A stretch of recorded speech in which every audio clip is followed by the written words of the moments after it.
Happy Easter.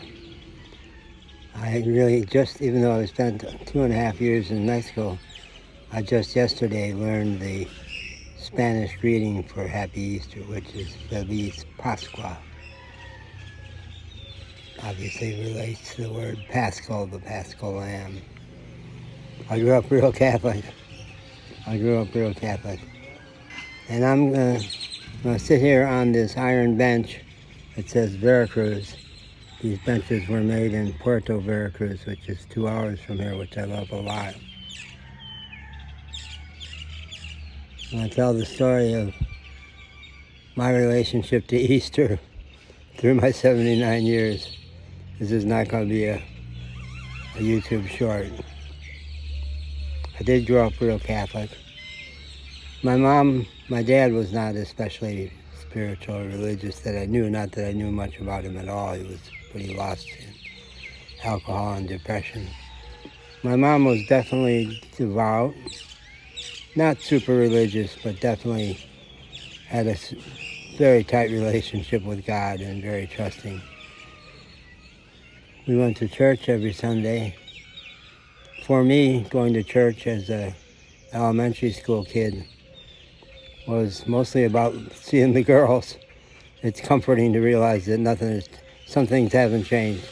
So much has changed about me, but that one thing hasn't changed. I also have a Good Friday memory from my youth. My brother and I were altar boys. And it was an honor that I was one of the 4, maybe 3 or 4 altar boys at the Good Friday service. Usually there's only maybe 2. There was one particular moment in that service where I was supposed to move something, and 2 or 3 years in a row I forgot. And it was a source of shame in my young life. I'm pretty sure the last time I nailed it. Good Friday 2 years ago, I was in Orizaba up in the mountains, one of the magical pueblos. And I remember a beautiful, maybe the real jewel of Orizaba is the cathedral there of St. Michael the Archangel, which is quite a stunning church. My mom used to have a practice of all the good Catholic ladies there was some series of prayers they were supposed to say at every new church they visited, and my mom would do that, and then you get out of jail free or something for that. So the way I've kept that alive is that all through Mexico, when I visit a new church, I like to sit on the front stairs of the new church when there's no service going on. I think I did this I remember doing this in Louisville too, which had a pretty great cathedral. And videotape myself having a cigarette. And that was my ritual on the front of every church. Kind of intentionally sacrilegious, because I don't have much use for the Catholic Church these days. A couple of good popes, but doesn't make it a good, as far as I'm concerned, it's one of the most oppressive institutions in the history of the world. Always has pretty much distorted the message of Jesus. Now, these last 2 popes, their theology is on the money, but to me it doesn't make up for the sexism. And having been a seminarian myself for 5 years, I know that those guys are mostly working class guys looking for a good job, not saints. And the requirement to be celibate breaks them, and they do foolish things. So in Orizaba, there was a beautiful pageant parade, and I loved Orizaba deeply. And I videotaped the beautiful parade there for Good Friday. And in the context of that video, said some scathing things about the Catholic Church. Last year, I would have been in Akumal in the Riviera Maya, where I lived for 10 months right before going back sick to the U.S. And I think I had already gotten sick. I was quite sick with renal failure, so Easter is a blur to me. And my best friends there were Mayan, not Catholic. They practiced their Mayan faith.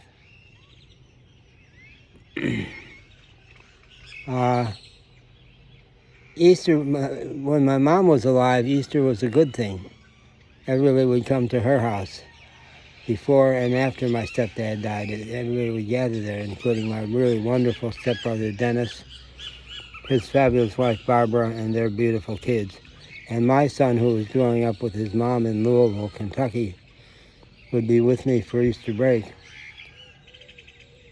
And he loved his cousins, even though I only saw them 2 or 3 times a year.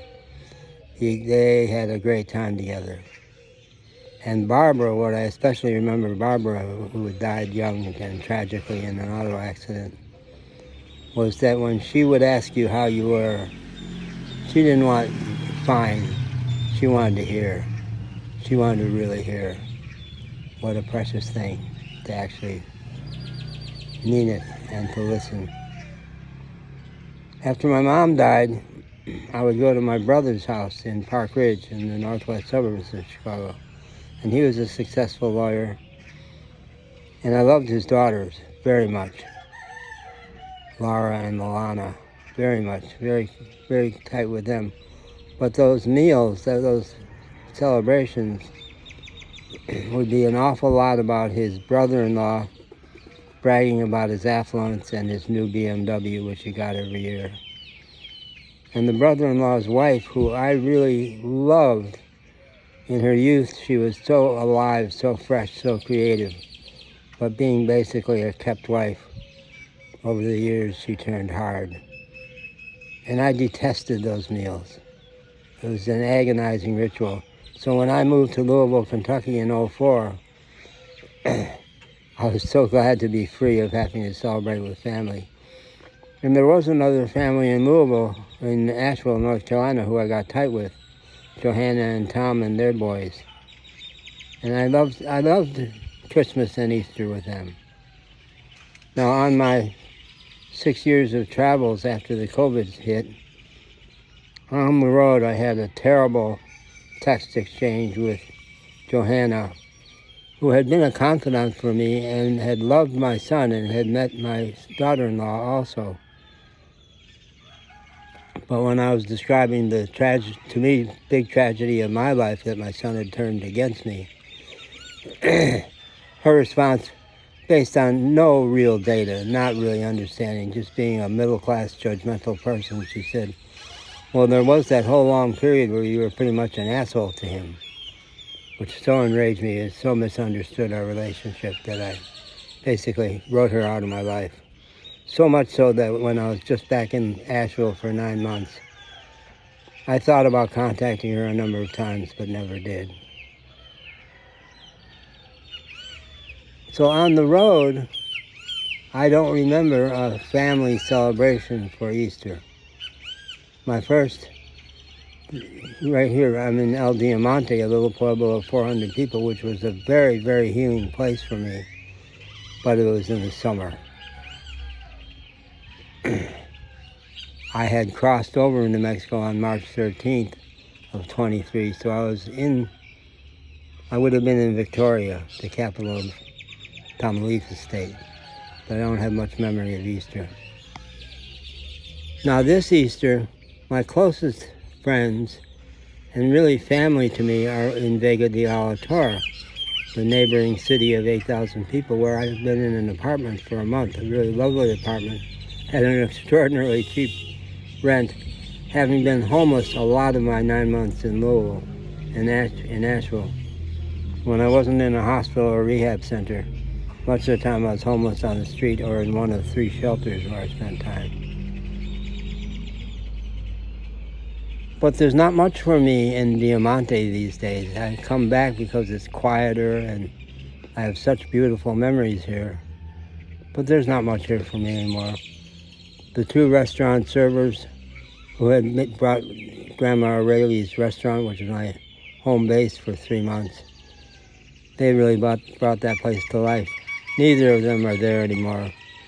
Don Miguel, the grandfather, O'Reilly's husband, who had been a really, really interesting guy 3 years ago as a shadow of his former self.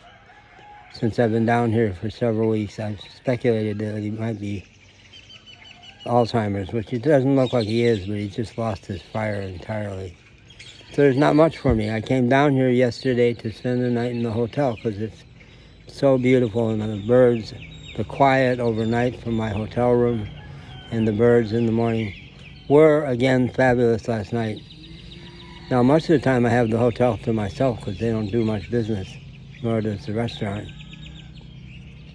But last night there was, I think it was 2 families traveling together that came home late, like around midnight last night, and didn't make a terrible amount of noise, and it was a sweet noise. The children sounded awfully sweet. The adults sounded like they were having a wonderful time with each other. But it wasn't the silent retreat I rely on here. But by 2 o'clock in the morning, hola, senor. I have friends here. 3 months here, 3 years ago. Lots of them remember me from then, and some are new from this time around. So it did bring up some not belongingness for me, and I guess the theme of this is belonging and not belonging. I sure don't belong in the Catholic Church. The reason I'm sitting outside this Catholic church is they celebrate on Saturdays. I'll say why I ended up here. So I got a great shower there. My apartment, for all the ways it's wonderful, does not have a hot shower. And that's part of why I come back here, is to get a good shower. So I went this morning. Across the street from the hotel is Erica's Tienda. She sells groceries, and I love the Medio Litro Coke, the half-liter in Cristal and glass. So I got that. But when I went to sit in my usual spot outside there, the guy at that restaurant next door was firing up, and I didn't feel private. I kept walking. Another place here that a huge part of my beginning of March, my first couple weeks of March here, was a wild romance with a woman named Lanine, who runs one of the several restaurants here. And I got very close to her, very close to her mother. It's an extraordinary relationship with her daughter, Nikki, that the restaurant is named after, and with her nephew, Angel.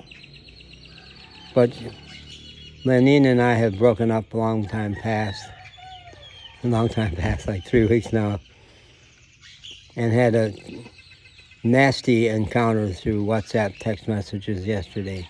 I felt satisfied with it when she was trying to hit me up for a loan, and the reason my budget in March really hit the skids was because I was way too generous with her. When she asked for money, I gave it. And even when she didn't ask, I gave it because it made her happy. But when I realized that even though she and her whole family were grooming me to be her partner, her notion of partnership was not mine. It was not emotional intimacy, and it's not something she wants, actually. And I've really discovered she's not even interested in sex. She doesn't like sex much.